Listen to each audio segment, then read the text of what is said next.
आचार्य शंकर जब अपने अद्वैत ज्ञान से परिपूर्ण होकर के आगे की साधना के लिए वे काशी में आए, तो काशी में साक्षात भगवान विश्वनाथ ने उनकी परीक्षा लेनी चाहिए और उन्होंने इस बात को देखा कि प्रातः काल जब ब्रह्म मुहूर्त में आदि शंकर गंगा स्नान के लिए जा रहे होते हैं,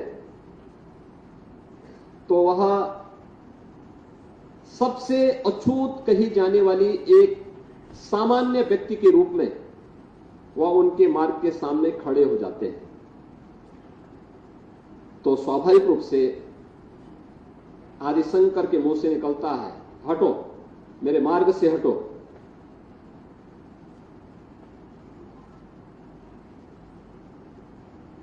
तो सामने से जो चंडाल होता है वह एक प्रश्न पूछता है कि आप तो अपने आप को अद्वैत ज्ञान के मर्मज्ञ मानते हैं, आप किसको हटाना चाहते हैं? आपका ज्ञान क्या इस भौतिक काया को देख रही है, इस भौतिक काया के अंदर बसे हुए ब्रह्म को देख रही है?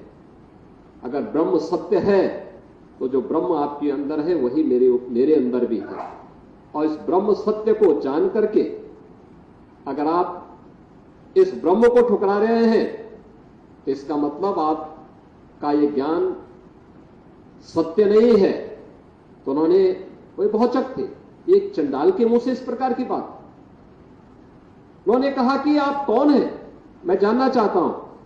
उन्होंने कहा कि जिस ज्ञान व्यापी की साधना के लिए, दुर्भाग्य से वो ज्ञान व्यापी आज लोग उसको दूसरे शब्दों में मस्जिद कहते हैं, लेकिन वो ज्ञान व्यापी साक्षात विश्वनाथ ही है।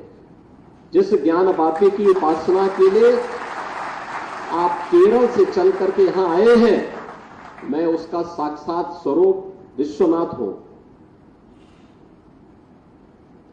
तो वह उनके सामने नतमस्तक होते हैं और उन्हें इस बात का पश्चाताप होता है कि नहीं, ये जो भौतिक अस्पृश्यता है यह न केवल साधना के मार्ग का सबसे बड़ी बाधा है, बल्कि राष्ट्रीय एकता और अखंडता की भी सबसे बड़ी बाधा है।